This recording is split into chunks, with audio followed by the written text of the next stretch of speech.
Like many of you, I grew up with a computer in the house, and it has shaped so much about me. The way that I socialize, the way that I learned, even the ways that I work now. And so when I see kids growing up with home assistants like Google Home or the Amazon Echo, I think about the ways in which it must be affecting them. So how are these voice-enabled, artificially intelligent bots impacting childhood development? And is it all good?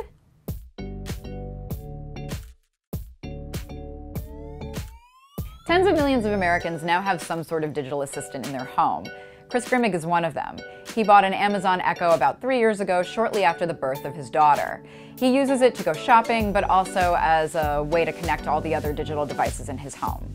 You were saying that her speech has really evolved to sort of cater to Alexa. It was actually pretty fascinating to watch that unfold because she had to learn to ask questions of it very differently than of my wife and I. And even things like she had a binky, right? Alexa is not responding when you have a pacifier in your mouth, period. Right? So it actually helped us kind of coach her out of taking that out of her mouth. And she became significantly more articulate, I would say, as a result of wanting to speak with Alexa. She's very social with Alexa, but she doesn't treat it the same way she might treat her stuffed animals, for example. Yeah. Her stuffed animals, like most 3-year-olds, I'm sure, particularly girls with dolls, they have conversations with them. So she'll ask them questions. Obviously, they don't respond. She's telling them about their day. Alexa, she clearly knows is for queries, right? So she asks a question, she gets an answer, or she gets a result. And it's less conversational than with her stuffed animals, I would say. Dr. Rachel Severson has been studying the impacts of AI and robotics on childhood development for over a decade. How do kids react to stuffed animals differently than they do to robotic animals, let's say? So first of all, kids are very clear with a stuffed animal pet or dog that it is a stuffed animal, and that any sort of persona that they're attributing to it is simply pretend. With a robotic dog, when we look at how they are answering questions about the sorts of attributes that it might have, so does it have biological attributes? Does it have mental states? Can it be a friend? Does it have moral standing? We see actually very similar answers to what they're doing with the stuffed animal. However, the critical difference is that in this case, they're not pretending, and they are really truly believing that it has these characteristics. Kids seem to know that robots and artificially intelligent things aren't just objects. So what do they think they are? Have you asked her yet?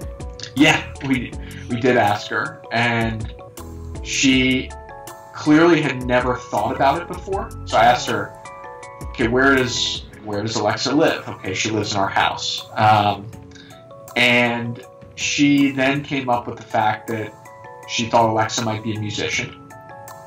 So, which kind of personifies Alexa, but clearly links it to music. But I think the most telling element of it was that she had never actually thought about, like, what on earth is this thing? I'm really curious what they think AI is, or like, what do they think these robots are? It doesn't fit neatly into, living things or non-living things or animates or inanimates, but it's in this in-between space. And we don't know exactly what that portends for their development. So we know that pretend play, imaginary play, is really important in children's development.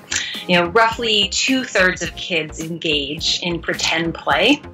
And they do this through a pretty long period of time. And one of the things that we think might be happening with robotic toys is that they don't allow kids opportunities to engage in pretend play.